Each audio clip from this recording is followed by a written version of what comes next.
दोस्तों, ऑस्ट्रेलिया के खिलाफ मेलबर्न में खेले जा रहे बॉक्सिंग डे टेस्ट मुकाबले के चौथे टेस्ट के पहले दिन भारतीय टीम के तेज गेंदबाज आकाशदीप के बाद बल्लेबाजों में कप्तान रोहित शर्मा ने जलवा बिखेरा, जहां पर स्टार गेंदबाज आकाशदीप ने अपनी घातक तेज तर्रार गेंदबाजी से कंगारू टीम के बल्लेबाजों के जम के काटा चालान और एक बार फिर से इन स्विंग आउटस्विंग गेंदबाजी से ऑस्ट्रेलिया के 6 बल्लेबाजों को आउट करते हुए बनाया अनोखा रिकॉर्ड। तो वही दोस्तों, बल्लेबाजों में कप्तान रोहित शर्मा ने टेस्ट को T20 बनाते हुए चौके छक्कों की के बारिश कर दी और ठोक दिया टेस्ट का सबसे तूफानी शतक। नमस्कार दोस्तों, स्वागत है आपके अपने खूबसूरत से क्रिकेट चैनल क्रिक अबूबू में। दोस्तों, इस वीडियो में हम आपको भारत और ऑस्ट्रेलिया के बीच मेलबर्न क्रिकेट ग्राउंड में खेले जा रहे बॉक्सिंग डे टेस्ट मुकाबले चौथे टेस्ट के पहले दिन की पूरी रोमांचक हाईलाइट आपको दिखाने वाले हैं। लेकिन वीडियो में आगे बढ़ने से पहले आप मोहम्मद सिराज और जसप्रीत बुमराह में से किसे भारतीय टीम का सबसे घातक तेज गेंदबाज मानते हैं, कमेंट में बताना बिल्कुल भी ना भूलिए। वीडियो पसंद आए तो इसे एक लाइक और चैनल को सब्सक्राइब जरूर कर दीजिए।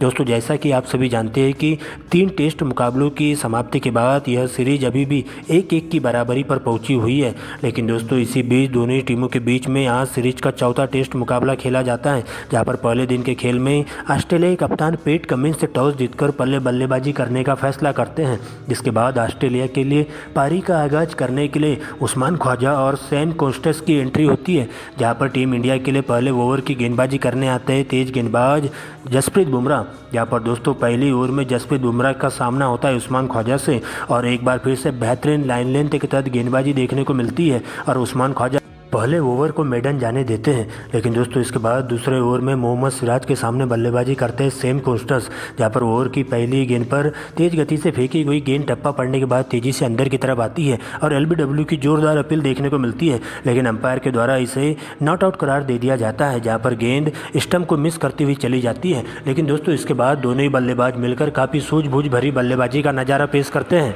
और चढ़कर बल्लेबाजी करते हुए टीम इंडिया के दोनों ही गेंदबाजों की जम के धुनाई करते हैं, जहाँ पर उस्मान ख्वाजा और सैम कॉन्स्टेंस के बीच में एक बेहतरीन अर्धशतक की साझेदारी भी पूरी हो जाती है और देखते ही देखते टीम का स्कोर पहले 15 ओवर में 50 रनों के पार पहुंच जाता है। लेकिन दोस्तों, 16 ओवर में भारतीय टीम के दूसरे तेज गेंदबाज आकाशदीप आते ही पहले ही ओवर में 2 बल्लेबाजों का चालान काट देते हैं, जहाँ पर उस्मान ख्वाजा को 21 रन तो वही नए बल्लेबाज लबुशेन खाता भी नहीं खोल पाते हैं और इसी ओवर की अंतिम गेंद पर बिना खाता खोले LBW आउट होकर पवेलियन की ओर लौट जाते हैं और इस प्रकार से एक ही ओवर में ऑस्ट्रेलियाई टीम अपने 2 मजबूत बल्लेबाजों को खो देती है। लेकिन इसके बाद सैम कॉन्स्टेंस का साथ देने के लिए स्टीव स्मिथ की एंट्री होती है, जहां पर स्टीव स्मिथ और सैम कॉन्स्टेंस के बीच काफ़ी सूझबूझ भरी बल्लेबाजी का नज़ारा पेश किया जाता है और टीम के स्कोर को तेजी से 100 रनों के नज़दीक पहुंचा दिया जाता है। लेकिन दोस्तों, अर्धशतक से 1 रन पहले ही 49 के स्कोर पर सैम कॉन्स्टेंस LBW आउट हो जाते हैं, जहां पर कंगारू टीम को लगने वाला तीसरा बड़ा झटका होता है और इस प्रकार से भारतीय टीम के तेज गेंदबाज आकाशदीप के खाते में ही यह तीसरा विकेट जाता है। लेकिन दोस्तों, स्टीव स्मिथ का साथ देने के लिए अब ट्रेविस हेड की एंट्री होती है, जहां पर दोनों ही बल्लेबाज काफ़ी फूंक कर बल्लेबाजी करते हुए काफ़ी सावधानी बरतते हुए दिखाई देते हैं और दोनों ही बल्लेबाज अपने ही रंग में बल्लेबाजी करते हुए एक के बाद एक सिंगल डबल की मदद से ही टीम के स्कोर को तेजी से 150 रनों के पार पहुंचाने की भरपूर कोशिश करते हैं और लंच ब्रेक की समाप्ति पे कंगारू टीम का स्कोर 150 रनों के पार पहुंच जाता है, वो भी 3 विकेट खोकर। लेकिन दोस्तों, इसके बाद लंच ब्रेक खत्म होते ही दोनों ही बल्लेबाज बॉल देखो और बॉल पेलो वाले नियम के तहत बल्लेबाजी करना शुरू कर देते हैं, जहां पर सबसे पहले जसप्रीत बुमराह को टारगेट किया जाता है और एक ही ओवर में back to back Steve Smith के बल्ले से 2 लगातार चौके लगा दिए जाते हैं। जबकि अगले ही ओवर में वाशिंगटन सुंदर को टारगेट करते हुए ट्रेविस हेड 2 गगनचुंबी छक्के लगा देते हैं और दोनों ही बल्लेबाजों के बीच में जबरदस्त साझेदारी पनपते हुए मात्र 40 गेंदों में ही 50 रनों की साझेदारी बन जाती है। लेकिन दोस्तों, सबसे पहले स्टीव स्मिथ मात्र 54 गेंदों में अपना अर्धशतक पूरा करते हैं, तो वही दूसरे छोर से उनके साथ कंधे से कंधा मिलाकर चलने वाले ट्रेविस हेड आक्रामक रवैया अपनाते हुए भारतीय टीम के गेंदबाजों के जम के परखच्चे उड़ाना शुरू कर देते हैं और पूरी तरीके से इस मुकाबले में चौके छक्कों की झड़ी लगाते हुए भारतीय टीम के गेंदबाजों की लाइन लेंथ खराब कर दी जाती है, जहां पर ट्रेविस हेड मात्र 40 गेंदों में अपना अर्धशतक पूरा करते हैं और टीम का स्कोर तेजी से 200 रनों के पार पहुंच जाता है और इसी बीच दोनों ही बल्लेबाजों के बीच में एक शतक की साझेदारी भी पूरी हो जाती है। जिसके बाद दोनों ही बल्लेबाज तेजी से बल्लेबाजी करते हुए अपने शतक की ओर बढ़ने लगते हैं और पूरी तरीके से भारतीय टीम के तेज गेंदबाजों के साथ साथ स्पिन गेंदबाज इन दोनों ही बल्लेबाजों के सामने विकेट के लिए तरसते हुए घुटने टेकने पर मजबूर हो जाते हैं। लेकिन दोस्तों इसी बीच कंगारू टीम को चौथा बड़ा झटका स्टीव स्मिथ के रूप में लगता है, जहां पर स्टीव स्मिथ 70 रन बनाकर आउट होते हैं। लेकिन दूसरे छोर से ट्रेविस हेड का आतंक इसी अंदाज में जारी रहता है और ट्रेविस हेड मात्र 78 गेंदों में तूफानी शतकीय पारी खेलते हुए भारतीय टीम के गेंदबाजों पर बरस पड़ते हैं। लेकिन नए बल्लेबाज के तौर पर आए मिचेल मार्श और एलेक्स कैरी को एक ही ओवर में एक बार फिर से आकाशदीप अपना शिकार बनाते हैं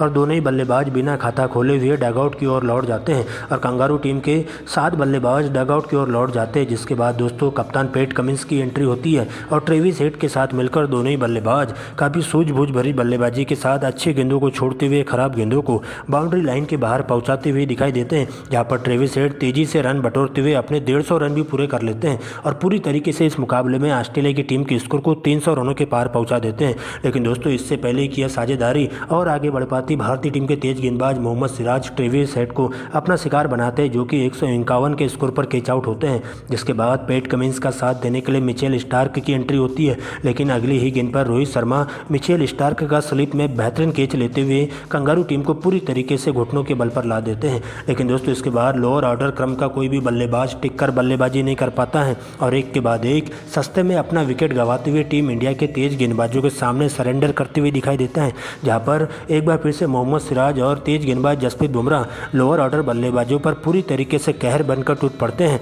और एक के बाद एक उन्हें ताश के पत्तों की तरह ढहने पर मजबूर कर देते हैं। जहां पर ट्रेविस हेड और स्टीव स्मिथ के आउट होते ही कंगारू टीम की बल्लेबाजी पूरी तरीके से ताश के पत्तों की तरह लड़खड़ा सी जाती है और इस प्रकार से नाथन लियोन और हेजलवुड को मोहम्मद सिराज एक ही ओवर में आउट करते हुए ऑस्ट्रेलियाई पारी को 350 रनों पर ही रोक देते हैं और इस प्रकार से देखते देखते ऑस्ट्रेलिया की टीम टी ब्रेक के पहले ही 350 के स्कोर पर ऑल आउट हो जाती है। यहाँ पर दोस्तों टीम इंडिया की तरफ से सबसे ज़्यादा विकेट तेज गेंदबाज आकाशदीप के खाते में जाते हैं, जो कि 5 विकेट लेकर जाते हैं, जबकि तेज गेंदबाज मोहम्मद सिराज के खाते में 3 तो वही 1 विकेट तेज गेंदबाज जसप्रीत बुमराह के खाते में जाते हैं और इस प्रकार से ऑस्ट्रेलिया की पूरी लड़खड़ा सी जाती है। दोस्तों इसके बाद भारतीय पारी का आगाज होता है, यहाँ पर केएल राहुल का साथ देने के लिए आकाशदीप की एंट्री होती है और पहले ही ओवर से दोनों ही बल्लेबाज अपने इरादे साफ जाहिर कर देते हैं, जहां पर केएल राहुल पहले ओवर में मिचेल स्टार्क को बैक टू बैक 2 लगातार चौके जड़ देते हैं, जबकि दूसरे ही ओवर में यशस्वी जायसवाल भी पैट कमिंस को 1 चौका और 2 डबल के माध्यम से 8 रन बटोरते हैं।